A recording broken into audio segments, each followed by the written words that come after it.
Pemaparan materi satu oleh Ibu Srilina Budiani SPTK. Waktu dan tempat saya persilakan. Terima kasih kepada Ibu Tusan. Selamat siang Bapak Ibu. Pertama-tama saya selaku CGP Angkatan 11 mengucapkan terima kasih kepada Ibu Kepala Sekolah yang memberikan waktu bagi kami untuk memaparkan diseminasi budaya positif. Begitu juga untuk rekan kami sejawat Bapak Ibu guru, terima kasih sekali untuk waktunya, kesediaannya mengikuti kegiatan diseminasi budaya positif. Nah, pada pagi hari ini saya akan memaparkan tentang budaya positif, tentang pembelajaran di modul 1.4. Sebelum kita ke sana, saya akan sedikit membuka dengan filosofi pemikiran Ki Hajar Dewantara. Bapak Ibu sampun tepang nggih, siapa itu Ki Hajar Dewantara? Nggih. Nggih tepang mboten? Nggih, Bapak Pendidikan Indonesia. Nah, Pak Ki Hajar Dewantara ini mengumpamakan sekolah itu seperti ladang pertanian, dan kita guru ini adalah para petani. Nah, sedangkan anak-anak itu adalah bibit atau tumbuhan yang akan kita tanam. Kita tidak pernah tahu apakah tumbuhan ini nanti akan berbuah baik, berbuah maksimal, atau bagaimana. Tapi tugas kita sebagai petani, kita akan memaksimalkan tumbuhan itu supaya menghasilkan yang terbaik, memberikan pupuk, menyiangi gulma-gulma yang mungkin ada di situ. Nah, kemudian tumbuhan itu akan tumbuh dengan baik. Mereka punya kodratnya sendiri, mereka punya bawaannya sendiri untuk bertumbuh. Tugas kita menebalkan kodrat para peserta didik. Nah, salah satu upaya yang kita tempuh adalah dengan menerapkan disiplin positif kepada peserta didik. Bapak Ibu masih, saya akan kembali membawa kepada tahun 2022-2021, di mana stigma atau pikiran negatif dari lingkungan masyarakat itu ternyata melekat disematkan kepada SDN Banyutowo 02. Masyarakat sekitar berpikir bahwa SDN ini tidak disiplin. SDN Banyutowo 02 juga tidak maju. Kenapa? Karena memang saat itu kita mengalami grafik yang menurun dan juga ketiduran sekian lama. Efek dari stigma negatif itu kita rasakan bersama-sama.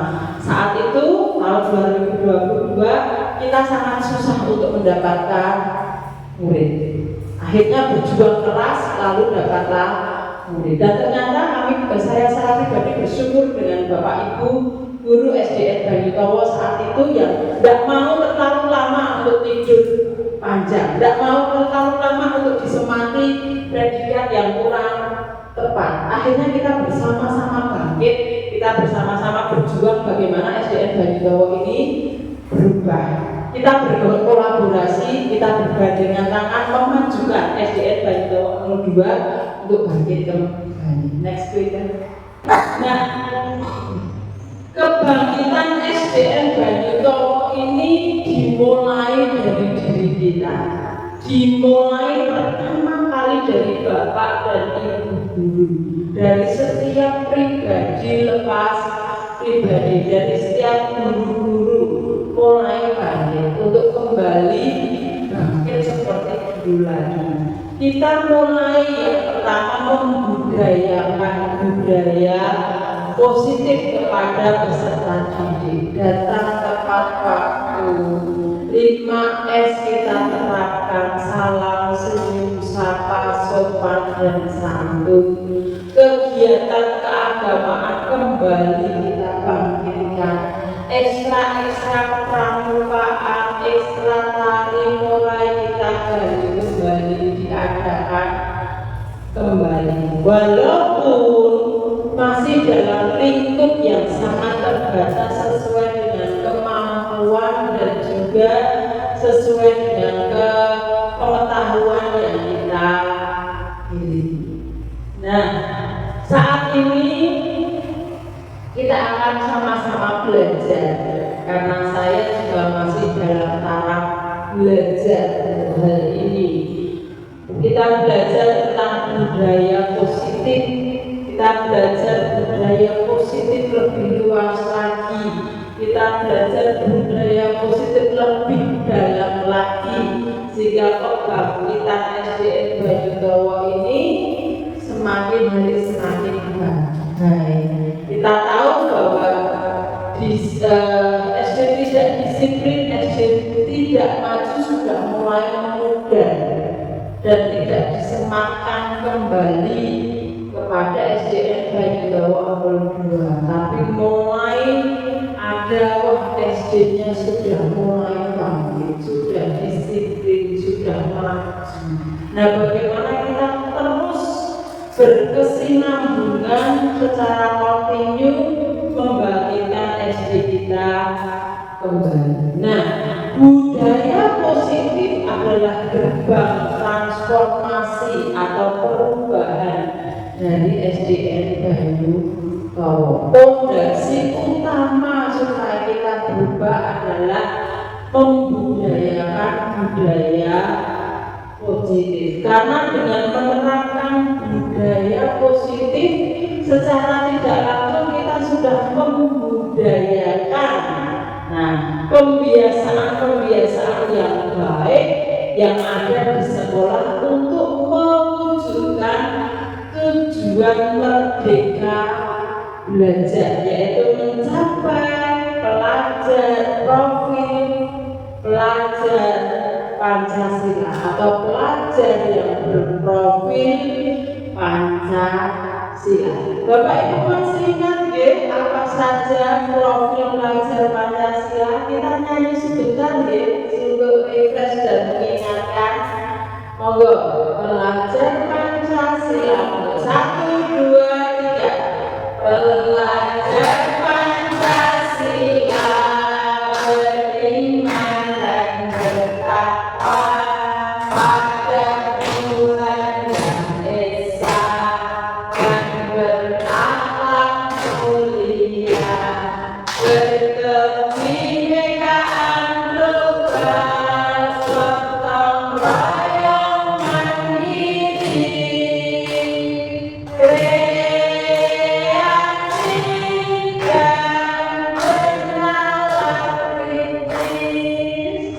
Bapak Ibu, nah itulah tujuan yang akan kita capai dari disiplin positif dan juga kinerja kita di SDN Banyudawa. Kita memiliki anak-anak yang memiliki profil pelajar Pancasila. Nah, salah satu budaya positif yang akan kita pelajari saat ini bersama-sama adalah segitiga restitusi. Nah, tapi sebelum nanti kita membahas lebih dalam apa itu tentang segitiga restitusi, nanti akan saya paparkan beberapa hal. Sebelumnya saya tanya pada Bapak Ibu, kira-kira pernah dengar kata niki napa mboten nggih segitiga restitusi Pak Diro? Nate mireng segitiga restitusi Pak? Restitusi. Baru tahu. Berarti panganan nopo nggih. Sami Pak, ketika saya dari penggerak untuk pertama kalilah saya mendengar apa itu segitiga restitusi. Pak, restitusi. Berulang kali salah nih. Panganan nopo nih? Makanan apa ini segitiga? Tapi sebelum ke sana, saya akan sedikit mendasari sebelum masuk ke segitiga restitusi, karena segitiga restitusi ini bagian terakhir dari modul 1.4. Saat ini kita akan belajar, monggo Bu, lanjut. Nah, yang pertama adalah keyakinan kelas. Bapak Ibu di awal semester panjenengan sedaya, Ibu Bapak semuanya sudah mengawali semester ini dengan membuat keyakinan kelas di kelas masing-masing. masing-masing. Dan ini budaya positif yang harus terus kita budayakan menjadi sebuah kebiasaan di awal tahun pembelajaran. Nah, apa itu keyakinan kelas? Keyakinan kelas adalah nilai-nilai dan prinsip-prinsip yang ingin ditumbuhkan dalam komunitas kelas. Nilai-nilai sederhana, nilai-nilai yang bisa diikuti oleh semua komunitas sekolah. Nah, keyakinan kelas ini berisi kesepakatan. Intinya di sini. Keyakinan kelas ini berisi kesepakatan antara siapa? Antara guru, siswa, dan juga semua elemen sekolah. Isinya tentang kelas-kimian, aturan-aturan dalam kelas, dan juga konsekuensi yang harus diikuti. Ini yang dimaksud dengan keyakinan kelas. Dan yang pasti keyakinan kelas tidak boleh berpihak pada guru atau hanya mementingkan guru. Misalnya anak harus duduk dengan rapi ketika belajar, tidak boleh ribut, tidak boleh bertertawa lari sana lari sini, atau tidak boleh mainan. Nah itu ya yang menguntungkan hanya kepada guru. Tapi keyakinan kelas ini juga harus berpihak pada murid, dirumuskan, digarap bareng-bareng bersama murid untuk membangun yang pada akhirnya nanti akan membangun kemandirian para murid. Nah, keyakinan kelas yang dibuat hendaknya benar-benar bersumber dari kebutuhan siswa dalam bentuk budaya positif. Contohnya, kita sepakat bersama anak murid kita bahwa sebelum pembelajaran kelas harus bersih. Hal sederhana yang harus mereka lakukan. Dari kelas yang bersih ini, dari kata kelas yang bersih ini sebenarnya mengandung banyak makna. Melatih kemandirian mereka bertanggung jawab untuk melakukan tiket, melatih kemandirian mereka untuk memperhatikan kelas mereka, melatih kemandirian mereka untuk menjaga kebersihan kelas. Nah, kemudian budaya positif apa yang bisa diterapkan dari kesepakatan kelas sebelum belajar harus bersih. Nah, budaya positif yang bisa kita tanam adalah anak-anak cinta kebersihan. Jadi kalau mereka sudah ditanam untuk cinta kebersihan, ketika mereka berada di luar kelas, mereka pun juga tahu bahwa saya pun juga harus menjaga kebersihan dimanapun saya berada, baik di lingkungan sekolah ataupun di lingkungan masyarakat. Dan ini harus menjadi sebuah budaya, bukan hanya temporary, tapi budaya yang setiap hari kita dengungkan kepada anak-anak. Jika ini sudah disepakati bersama, mereka punya tanggung jawab untuk melakukan. Begitu juga dengan guru. Guru pun juga harus menjalankan kesepakatan kelas. Mengapa? Karena kita ini teladan. Karena kita ini tonggaknya budaya keyakinan kelas. Kalau ini hanya berlaku pada siswa dan kita buang sampah sembarangan, kita tidak patut Pak Dira, tetap harus guru yang melaksanakan. Nanti yang kedua itu tadi yang pertama tentang kesepakatan kelas. Kita akan belajar tentang kebutuhan dasar manusia. Jadi boten belajar tentang sandang, pangan, kali papan di pulau atas panjenengan sampun kagungan sandal, sampun kagungan papan kali pulau niki kali sampun kagungan pangan atau sumber makanan yang jadi bisa dikonsumsi bersama keluarga. Nah, kita belajar tentang kebutuhan dasar manusia, hal-hal fundamental atau hal-hal dasar yang dibutuhkan setiap individu untuk bertumbuh dan berkembang secara peserta didik dan juga kita. Yang pertama adalah kebutuhan untuk bertahan hidup. Semua orang pasti butuh untuk bertahan hidup di dunia yang semakin keras, di era teknologi yang semakin maju. Yang kedua, kasih sayang dan rasa diterima. Sinten ingkang mriki boten kepengin disayang, rencane monggo bunen boten kepengin disayang. Ya kok tau mau kamu nggih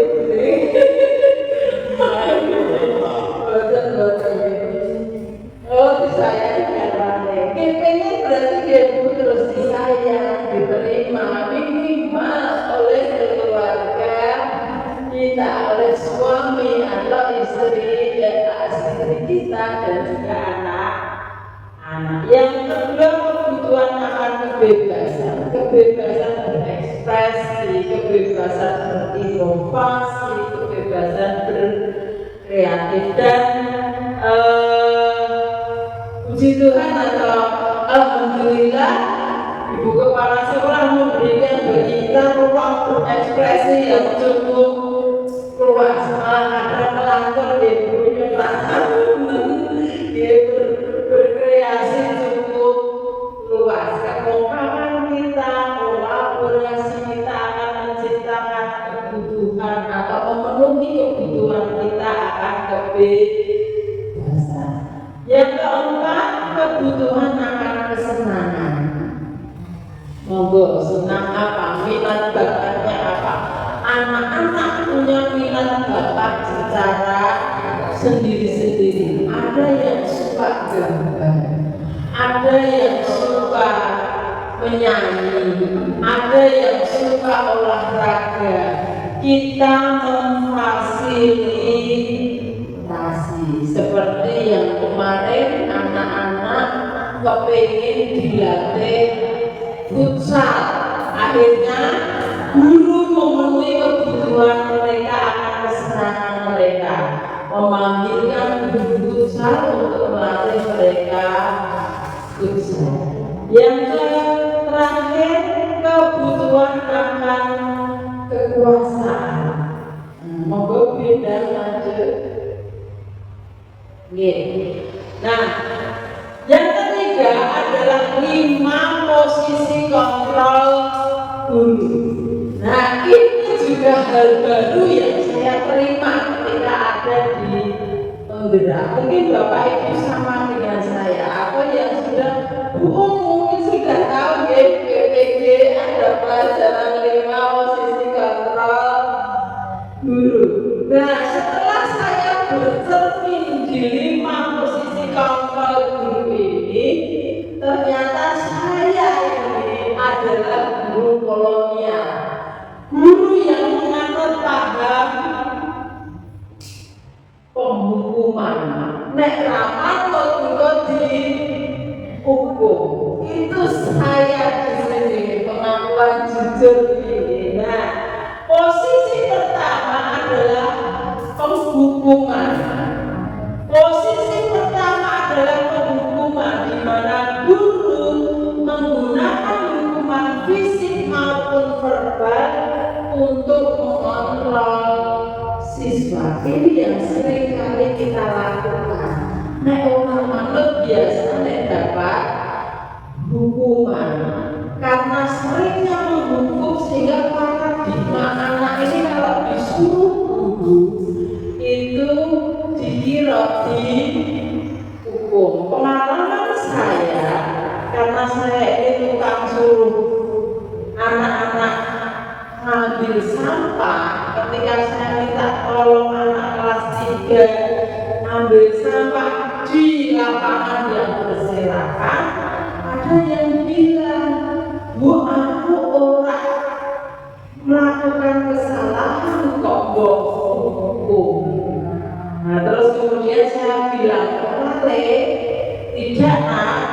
ibu minta tolong sampah-sampah yang ada di lapangan diambil. Berarti paradigma itu tersempat dalam diri anak-anak kalau kita sering melakukan penghukuman. Kemudian saya belajar dari kata-kata anak tersebut sekarang mulai sekarang kalau ada sampah di lapangan, seandainya saya minta tolong untuk diambil, saya akan bilang, Mas, Mbak, tolong bulinya ambilkan sampah yang ada di lapangan, masukkan tempat sampah. Akhirnya mereka paham bahwa saya sedang tidak dihukum. Posisi ini menekankan pada kepatuhan yang ketat dan cenderung membuat siswa merasa tertekan. Dampak dari posisi ini biasanya adalah siswa mengulangi kesalahan yang sama, berperilaku agresif dan memiliki harga diri yang rendah. Sama dengan anak-anak, semakin tiap hari kita pukul, dia akan kebal dan dia akan berkata, wes biasa aku digebuk, wes kulino aku digebuk. Dan kita Pak, ya kita kalau mendapati anak-anak yang sering dapat pukulan di rumah, mereka akan berkata seperti ini. Posisi pertama menghukum. Posisi yang kedua adalah membuat rasa bersalah. Posisi kedua adalah membuat rasa bersalah, di mana guru menggunakan kata-kata yang lembut namun menimbulkan perasaan bersalah pada siswa. Kalau memang ini bahasanya nopo nyembir nopo kelihatannya lembut, tapi sebenarnya sedang menekan siswa atau membuat rasa bersalah semakin berat dalam diri siswa. Dampak dari posisi ini adalah siswa merasa tidak berharga dan memiliki penilaian diri yang buruk. Siswa cenderung merasa telah mengecewakan orang-orang yang ada di sekitarnya. Terlihat lembut, tapi sebenarnya sedang menjatuhkan siswa. Posisi kontrol ketiga yaitu teman. Ini biasa dipraktekkan oleh kita. Ini posisi kontrol saya yang ketiga yang sering saya anut, yaitu menempatkan diri sebagai teman bagi siswi, di mana guru mencoba mengontrol siswa melalui hubungan baik dan persuasi. Ini yang sering kita lakukan, menjadi teman buat para siswa. Guru pada posisi ini menggunakan humor, hubungan personal untuk mempengaruhi siswa, mengutamakan kedekatan dengan siswa. Posisi ini memiliki sisi positif dan negatif. Ternyata tidak sepenuhnya posisi kita sebagai teman bagi anak-anak ini sangat optimal untuk bisa kita terapkan. Positifnya adalah hubungan baik yang terjalin antara guru dan siswa. Tapi negatifnya adalah ketergantungan siswa pada guru tersebut. Nek ra diapiki orang. Nah, ini kalau posisi kontrol yang ketiga. Padahal kita sering banget Bapak Ibu terjebak dalam posisi ini. Kelihatannya memang pena. Dan ada teman CGP yang bilang Ketika saya jadi teman, terkadang mahasiswa itu tidak menghormati saya. Dan ini karena sudah terlalu dekat dengan dia, akhirnya dia lost, dia tidak menghormati posisi saya sebagai guru. Nah, lanjut beda yang keempat.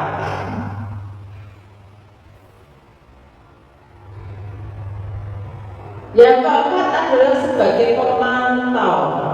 Posisi keempat pemantau, di mana guru bertindak sebagai pengawas yang menggunakan peraturan dan konsekuensi untuk mengontrol siswa. Guru pada posisi ini fokus pada penerapan aturan dan pemisahan hubungan personal dengan siswa. Ada gap antara guru dan juga siswa. Kalau teman tadi bagaimana kita menjalin hubungan yang baik dengan teman, kalau ini ada gap atau pemisahan antara guru dan juga siswa. Posisi ini menekankan pada tanggung jawab siswa terhadap peraturan yang ada, namun mungkin kurang memberikan dukungan personal yang diberikan atau diperlukan siswa untuk berkembang. Kowe manut peraturan, kamu anut peraturan, tapi kita tidak memberikan support atau tidak memberikan support siswa kepada siswa. Yang kelima, manajer. Dan ini adalah posisi kontrol yang paling tepat yang bisa kita terapkan di sekolah kita. Kita adalah manajer pendidikan, di mana guru berkolaborasi. Intinya di sini kesepakatan kelas menuntut kita berkolaborasi dengan siswa. Begitu juga dengan posisi kontrol guru, menuntut kita juga untuk berkolaborasi dengan siswa untuk menemukan solusi atas permasalahan dan mendorong tanggung jawab pribadi. Kolaborasi ini penting karena akan menumbuhkan daya pemikiran atau daya kreativitas anak ketika mereka menghadapi sebuah permasalahan, sehingga ketika mereka menghadapi permasalahan dengan teman atau guru, mereka tidak mengambil langkah pintas yaitu menangis, tapi mereka akan berpikir bagaimana menemukan solusi atas permasalahan dan pada akhirnya mendorong mereka untuk bertanggung jawab secara pribadi. Nah, posisi manajer bertujuan untuk membimbing siswa agar menjadi individu yang mandiri dan juga bertanggung jawab. Guru di posisi ini tidak hanya mengatur perilaku siswa, tetapi juga membantu siswa untuk mengatur dirinya sendiri. Nah, posisi ini dianggap paling ideal karena mengarah pada pembentukan karakter siswa yang merdeka dan bertanggung jawab. Bapak Ibu, mari sama-sama saya jenengan kita sedaya jadi manajernya pendidikan secara khusus di SDN Bayangdawa 02 ini. Kita membentuk atau menempatkan diri sebagai guru yang memfasilitasi kolaborasi dengan siswa. Memang agak susah untuk berada di posisi kontrol ini, apalagi ketika menghadapi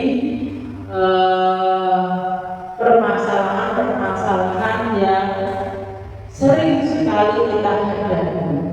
Tapi kita yakin, kita percaya suatu saat nanti atau mulai dari sekarang kita bisa mempraktekkan posisi kita sebagai manajer. Kita belajar segitiga restitusi. Ini makanan apa ya yang sebagian dari kita mungkin belum kenal. Apa itu segitiga restitusi? Monggo sebelum segitiga restitusi kita game dulu, balik dulu beda. Kembali. Monggo sama-sama kita berdiri berdiri kita game dulu.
Terima kasih kalian pun gerak ya.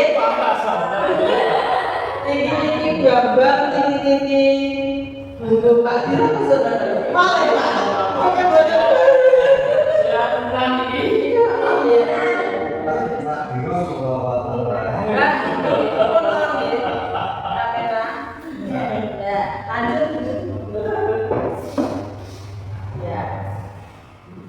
Kita akan belajar tentang segitiga restitusi. Segitiga restitusi adalah sebuah kerangka berpikir yang menjadikan dasar penerapan budaya positif yang ada di sekolah. Kerangka berpikir kita untuk menerapkan budaya positif. Lanjut beda. Nah, dengan memahami segitiga restitusi, guru dapat melihat perilaku murid bukan sebagai masalah yang perlu dikendalikan, melainkan sebagai bentuk komunikasi kebutuhan yang belum terpenuhi. Sadar atau tidak sadar, kita seringkali tidak mengerti apa tujuan atau kebutuhan dari anak itu membuat sebuah masalah. Fokusnya kita akan bergeser dari menghukum atau peran kita sebagai penghukum menjadi memulihkan dan mengembangkan para siswa. Posisi kita bergeser ketika kita mengadut yang namanya segitiga restitusi. Nah, kita sering terpaku pada disiplin tradisional yang seringkali berbasis hukuman. Saya adalah angkatan lama.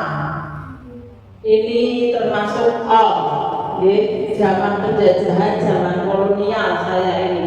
Sehingga dulu seringkali mendapat hukuman ketika saya tidak tertib. Dan ternyata pendidikan zaman itu terbawa sampai saya besar. Ketika anak salah, ketika anak membuat masalah, pasti basisnya adalah apa? Hukuman. Namun saat ini kita belajar tentang strategi disiplin positif melalui pendekatan yang berfokus memenuhi kebutuhan dasar murid dan mengembangkan keterampilan sosial emosional mereka. Dan ternyata kita bisa menggunakan dua strategi. Yang pertama adalah segitiga restitusi, yang kedua kesepakatan kelas yang kita bahas di awal. Lanjut. Nah, restitusi merupakan kolaborasi. Kata kolaborasi akan muncul terus karena kita akan diarahkan untuk bekerja sama, berkolaborasi bukan hanya dengan rekan sejawat, tapi juga dengan para siswa yang mengajak siswa untuk mencari solusi dari masalah yang dihadapi. Kita bukan lagi menghukum mereka, tapi mereka sendiri yang akan menentukan solusinya sebagai bentuk tanggung jawab mereka. Lanjut, Brenda. Restitusi bukan hanya untuk menebus kesalahan dari yang mereka perbuat, akan tetapi untuk belajar dari kesalahan. Tujuannya adalah untuk memperbaiki hubungan.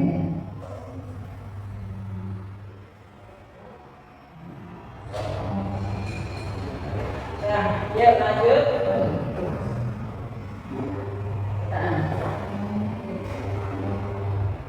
Ini kita saksikan dulu ya, Dorothy dan juga Clara.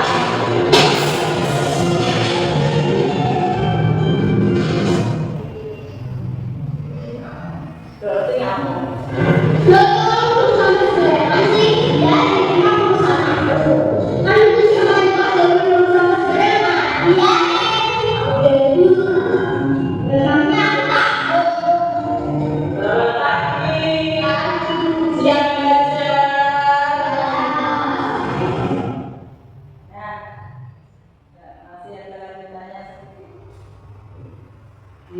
Sambil menunggu lagi.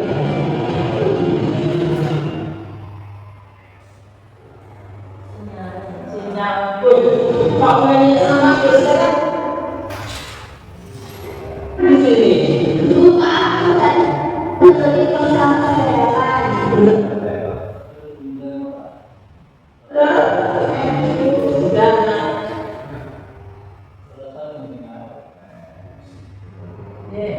Nah, kamu sama belum? Ya. Lanjut beda. Dari kasus Dorothy ini kita melihat bahwa Dorothy itu membuang sampah sembarangan di dalam kelas. Nah, kalau kita berada dalam posisi penghukum, peran guru sebagai penghukum, langkah pertama yang kita ambil adalah apa? Langsung marah kepada guru. Iya dong, dia nama buatan marah sama guru, terus melakukan hukuman, cumui, ambil sampahnya, taruh di tempat sampah. Walaupun terkesan baik, terlihat baik, tapi sebenarnya kita sedang menghukum anak. Dan itu tidak menimbulkan efek jeda dalam diri anak. Nah, tanpa kita bertanya apa yang menjadi penyebab Dorothy membuang sampah sembarangan, langsung ditibani hukuman tanpa ada penyelesaian atau tanpa ada alibi dari Dorothy. Lanjut beda, semoga tidak terhalang internet. Nah, segitiga restitusi dalam penyelesaian tiga titik tunggu. Yang paling dasar adalah menstabilkan identitas mereka. Yang kedua, menanyakan keyakinan, kembali kepada keyakinan kelas. Yang ketiga, validasi tindakan yang salah. Lanjut tuh. Maka yang pertama dari segi institusi adalah menstabilkan identitas atau stabilize the identity. Sisi ini berfokus pada membantu seseorang atau siswa untuk memisahkan dirinya dari kesalahannya. Bukan dicap sebagai pembuat kesalahan, melainkan orang tersebut dibantu untuk tetap melihat dirinya sebagai orang yang baik dan bisa belajar dari kesalahan.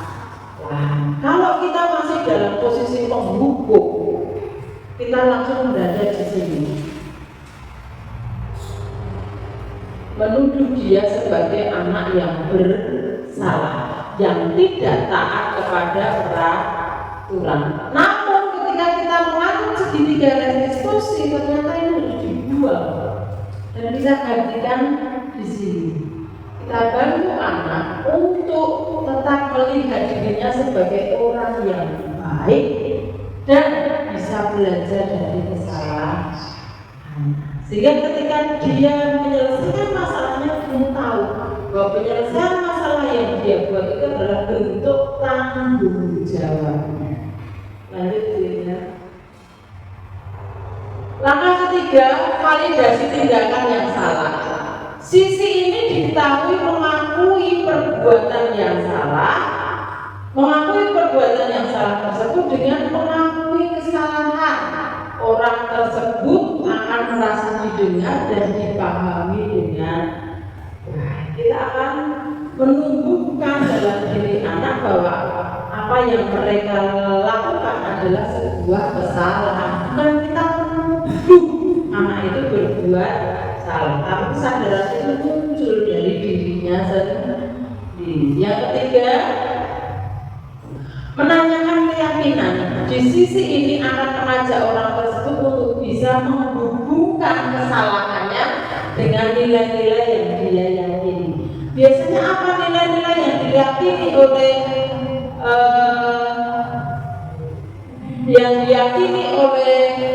siswa, yaitu nilai keyakinan kelas.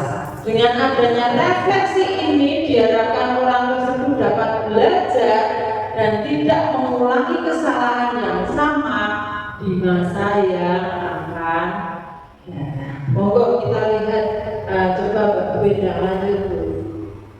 Tujuannya dalam penyelesaian sebuah kasus perlu penerapan segitiga restitusi, bukan penghukuman, di mana guru diajak untuk yang pertama mengerti dan memahami kebutuhan siswa. Di balik Dorothy yang membuang sampah sembarangan, ternyata ada satu kebutuhan, ada satu hal yang ingin dia sampaikan, namun dengan caranya dia. Apa yang dia ingin sampaikan?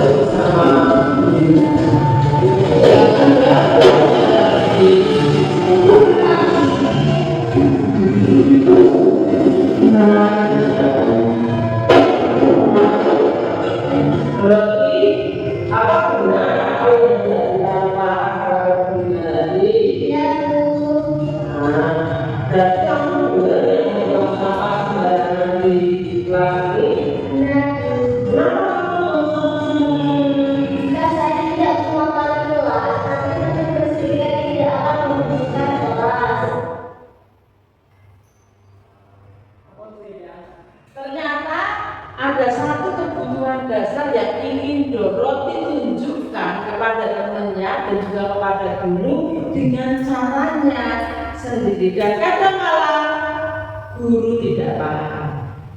Ketika tahu anaknya buang sampah sembarangan, langkah awal yang dia ambil apa? Ngamuk di praktikoi. Gitu yang saya praktekkan. Ngamuk di sini, tapi ternyata ada hal lain yang ingin disampaikan Dorothy, yaitu kenapa dia buang sampah sembarangan. Mungkin dia sudah betul dengan teman-temannya yang tidak pernah piket, makanya dia buang sampah sembarangan supaya temannya mau piket dan membersihkan kelas. Nah, lanjut ya. Dari kasus Dorothy ternyata ada satu kebutuhan dasar yang belum kita pahami sebagai guru yang ingin dipenuhi oleh siswa, namun dengan jalan atau pemikiran siswa tersebut. Lanjut.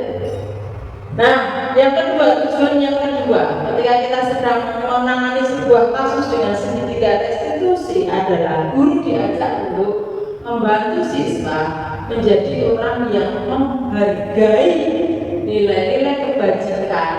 Salah satunya adalah kesepakatan kelas. Karena mereka di sekolah ini terikat dengan kesepakatan kelas yang mereka telah buat berkolaborasi dengan teman yang lain.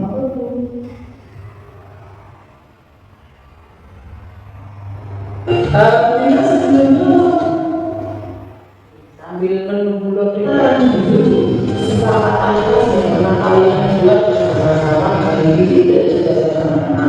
Mestinya kesepakatan kelasnya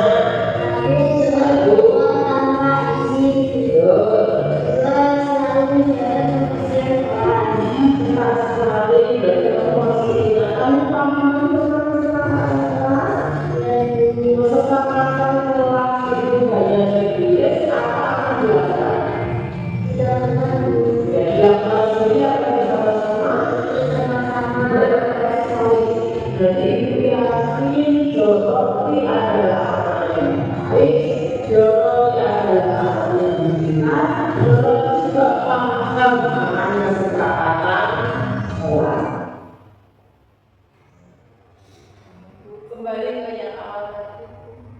Nah, tujuan yang kedua dari segitiga restitusi adalah membantu siswa menjadi orang yang menghargai nilai-nilai kebajikan dan salah satunya adalah kesepakatan kelas. Tugas guru mendampingi, menjadi fasilitator, membantu siswa untuk terus memegang dan menjalankan nilai-nilai kebajikan, secara khusus kesepakatan. Banyak sekali nilai-nilai kebajikan, sosial moral di masyarakat, nilai-nilai keagamaan, tapi di kelas paling pertama adalah kesepakatan kelas. Lanjut dulu ya, setelah kita menanyakan kembali ketika kita berada di kelas dan siswa melakukan kesalahan, menanyakan kembali keyakinan kelas yang sudah mereka buat. Ini adalah undang-undang yang dibuat oleh siswa di kelas itu sendiri. Mereka pembuatnya bersama dengan guru. Pelakunya siapa? Ya guru dan juga siswa. Siapa yang menaati? Ya guru dan juga siswa. Sebenarnya anak paham akan kesepakatan kelas yang sudah dibuat. Tugas kita adalah mengingatkan mereka, mendampingi mereka untuk mematuhinya. Lanjut ya. Tujuan yang ketiga dari penyelesaian sebuah kasus perlu menerapkan segitiga restitusi di mana guru diajak untuk membantu siswa memperbaiki diri setelah melakukan pelanggaran. Kita tidak menghukum, tapi ngajak dia untuk memperbaiki dirinya setelah melakukan pelanggaran.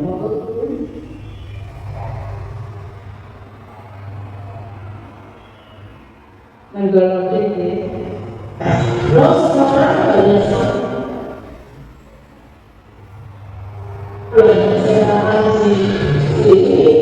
kira-kira apa yang bisa kita lakukan?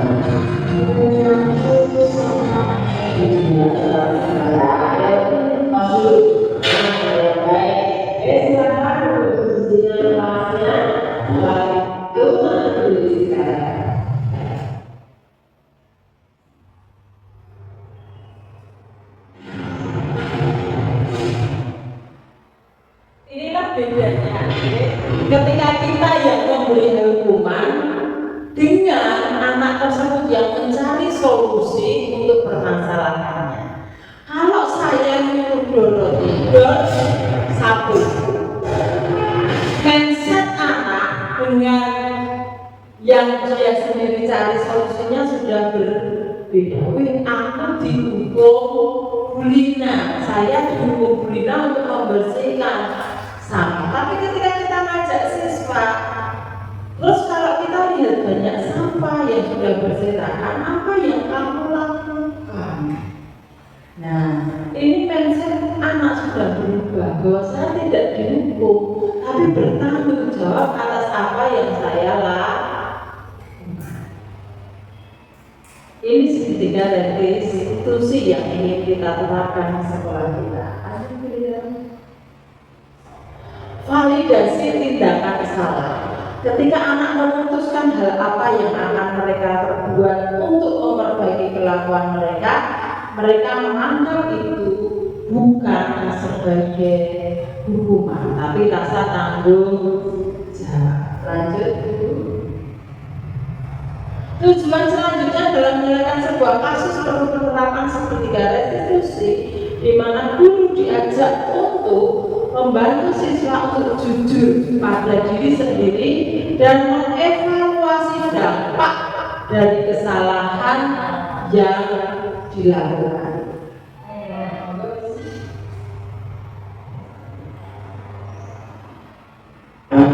Apapun alasanmu buang sampah sembarangan supaya dibikin sakit, bisa mau mengusulkan sebenarnya ini tentang ya sakit yang benar dapat kami kesempatan wilayah ini mampu untuk mengambil kata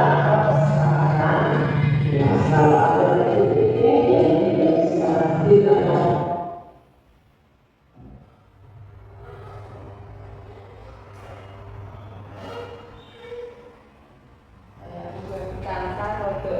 Harus dinyanyi. Ini lanjut beda dulu, monggo. Nah,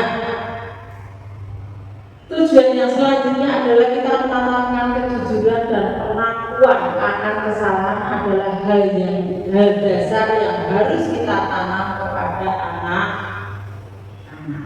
Apapun alasannya, membuang sampah di kelas adalah tindakan yang kurang tepat. Sekalipun Dorothy memiliki tujuan yang baik supaya kelasnya bagus, kelasnya bersih, dan kemudian mau membersihkan kelas, tapi bukan itu caranya. Ini hal dasar yang akan kita tanam dalam diri anak-anak, dan mereka mau mengakui kesalahan juga di situ. Akhirnya kita berikan solusi kepada anak supaya berpikir, mau pikir, kita ingatkan kembali bersama-sama. Lanjut Bu. Ciri-ciri restitusi yang pertama, restitusi bukan untuk menebus kesalahan, namun memaknai kesalahan sebagai suatu pembelajaran. Mereka sendiri yang akan belajar dari kesalahan mereka melalui segitiga restitusi ini. Yang kedua, restitusi adalah tawaran, bukan paksaan. Kalau hukuman itu memaksa, tapi restitusi adalah tawaran untuk melakukan tindakan yang lebih baik. Yang ketiga, restitusi menuntut untuk melihat ke dalam dunia, membantu anak melihat ke dalam dunia bahwa tindakan yang dilakukan kurang tepat. Yang keempat, restitusi mencari kebutuhan dasar yang mendasari tindakan. Ini sebagai guru kita harus memiliki telinga yang panjang untuk mendengarkan apa yang menjadi alasan dari mereka. Yang kelima, restitusi fokus pada karakter bukan pada tindakan. Pembentukan karakter lebih penting daripada sekedar hanya hukuman. Yang keenam, restitusi fokus pada solusi. Setelah membuat kesalahan, apa yang bisa kita kerjakan. Yang ketujuh, restitusi mengembalikan siswa yang berbuat salah pada kelompoknya. Nah, supaya anak-anak ini tidak dising atau tidak disingkirkan dari kelompoknya, nah dicap sebagai anak yang membuat masalah atau anak yang membuat onar. Restitusi ini termasuk hal yang berat yang akan kita terapkan di sekolahan kita SDN Banyudawa 2. Tapi saya yakin Bapak Ibu pasti bisa menerapkan hal ini. Kita bersama-sama berkolaborasi untuk menerapkan segitiga restitusi. Nah, kesimpulan dari kegiatan siang hari ini adalah dengan melalui segitiga restitusi, guru dapat mewujudkan impian murid untuk menjadi murid yang merdeka. Mereka dapat menyelesaikan masalah dengan motivasi internal dari dalam diri, motivasi internal dan bertanggung jawab pada pilihannya. Ini tugas kita sebagai guru, sebagai manajer pendidikan, sehingga sekolah kita SDN Banyudawa semakin hari semakin lebih baik, semakin hari semakin lebih berkualitas. Terima kasih. Nah, Bapak Ibu, saya yakin kita bersama-sama bisa menerapkan disiplin positif, budaya positif, bahkan segitiga restitusi di kelas kita. Sebelum saya akhiri, kita mungkin ada yang pertama bertanya atau memberikan masukan dari kepala sekolah, monggo memberikan masukan. Ya, terima kasih. Ini bukan masukan, bukan pertanyaan, tapi penalti untuk ketok-ketok ya. Penyanyian Mbak Dina luar biasa hebat kaitan dengan modul 1.4 budaya positif yang di dalamnya ada 5 posisi kontrol dan segitiga restitusi. Kalau saya amati di situ kemarin di tahun atau di setelah CGP Blueprint sudah disampaikan ya Mbak ya ini. Sudah disampaikan, saya atau kami kenal itu pertama memang dari apa itu budaya positif, bedanya dengan apa itu hukuman. Maksudnya kita sebagai pendukung, kita sebagai teman, kita sebagai pemantau, kita sebagai manajer itu baru paham dulu itu, dan ditambah lebih paham setelah disampaikan Bu Lina, dan nanti akan lebih sangat paham lagi setelah Bu Endang menyampaikan ke kami, sehingga kita sadar untuk benar-benar hal itu harus kita lakukan, harus ada perubahan seperti itu. Kemudian dari sini tadi Bu Lina menyatakan atau menginformasikan bahwa yang namanya kesepakatan kelas itu memang harus benar-benar dilaksanakan, karena itu adalah suatu kesepakatan yang kita yakini bersama. Itu tidak hanya penerapan di kelas saja, tetapi kita Bapak Ibu guru juga harus menerapkan apa itu keyakinan kelas. Contoh misalnya yang dari Bapak Ibu guru ya, misalnya kita membuat keyakinan kelas rapat intern di kantor bersama Bapak Ibu guru. Tidak hanya kita bersama siswa, tapi kita juga berkolaborasi pada guru-guru, teman-teman guru kaitan keyakinan kelas. Nanti bisa dilaksanakan misal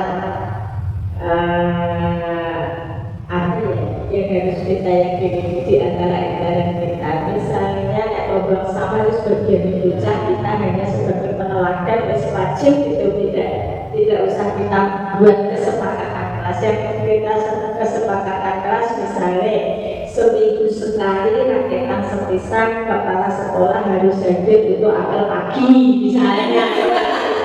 Diyakini, disepakati itu nanti kan benar-benar apa yang sudah kita momentumkan di keyakinan kelas itu kepala sekolah atau bergoyang kan nggak bisa, karena di sini tidak ada keyakinan antara kita, jadi ya seenaknya dulu seperti itu gitu ya.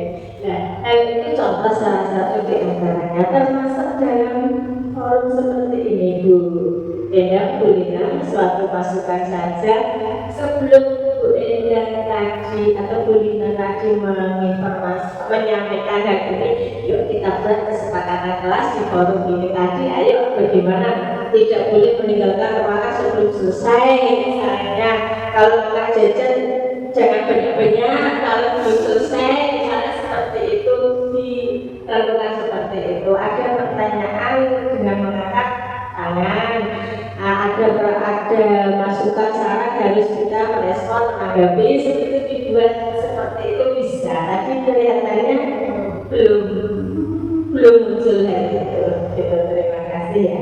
Kemudian yang kedua, di sini ada 5 posisi kontrol. Kak Satu karena sangat menarik sekali. Terima kasih. Karena sangat menarik sekali buat saya ini ya, jadi tak catat. 5 posisi kontrol itu kita ya, 5 posisi kontrol dulu kita sebagai pembuat rasa bersalah itu memang menurun sama sekali. Tidak boleh kita lakukan, meskipun tadi Bu Lina menyatakan yang paling tepat kita adalah sebagai manajer, tapi kadang-kadang kita boleh sebagai teman, boleh sebagai pemantau dong ya.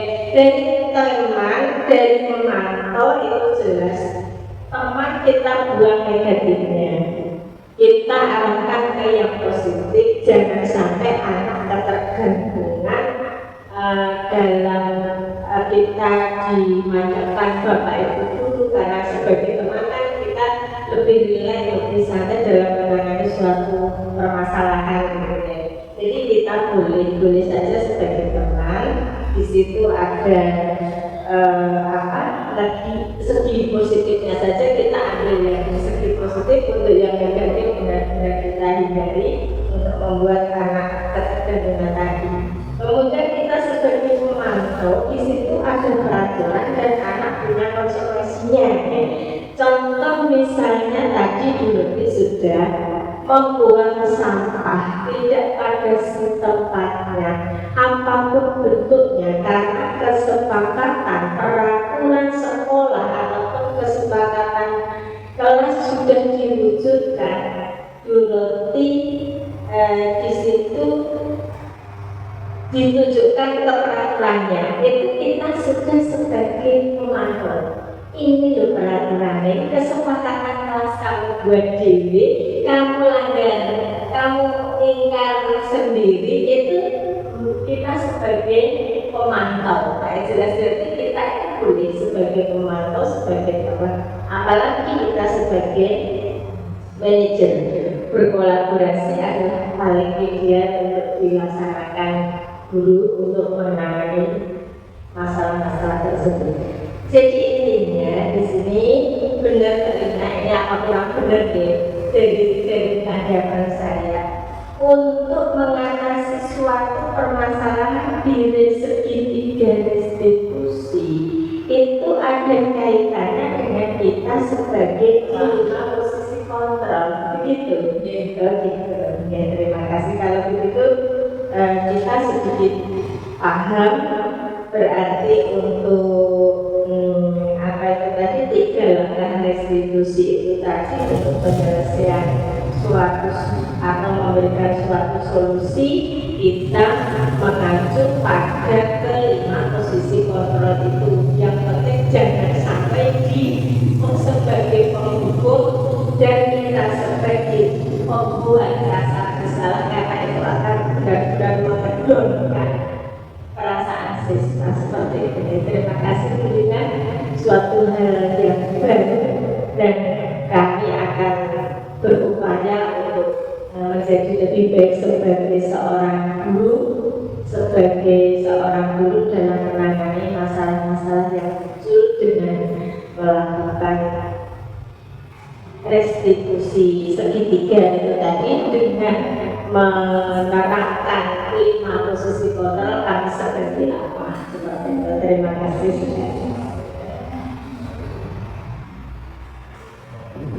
Terima kasih kepada Ibu Sulasi yang sudah memberikan masukan yang sangat banyak dan juga mengikuti kegiatan dengan luar biasa. Atas dipun tulis bekal ilmu. Dan ternyata Bapak Ibu segitiga restitusi itu tidak hanya diterapkan untuk siswa, tapi juga bisa diterapkan kepada rekan kita sejawat. Misalkan ada teman kita yang sering terlambat sekolah, kita bisa tanya, Bu, kenapa kok sering terlambat ke sekolah? Ada dasar apa? Kemudian mulai mengembalikan dia sebagai figur teladan supaya semuanya juga bisa berjalan dengan baik. Monggo, mungkin ada pertanyaan lagi dari Bapak Guru Senior, Bapak Dira, mungkin ada sambutan. Oh, sudah sekali Pak, sangat mudah ya Pak. Itu berarti sampun kertas, kita semua sudah ngerti apa itu namanya segitiga restitusi, ya Pak. Terima kasih Pak. Selanjutnya kami serahkan kepada Ibu Tusa. Mohon maaf apabila ada banyak kesalahan juga yang kurang berkenan, dan terima kasih untuk waktu yang diberikan kepada saya. Monggo Ibu Tusa.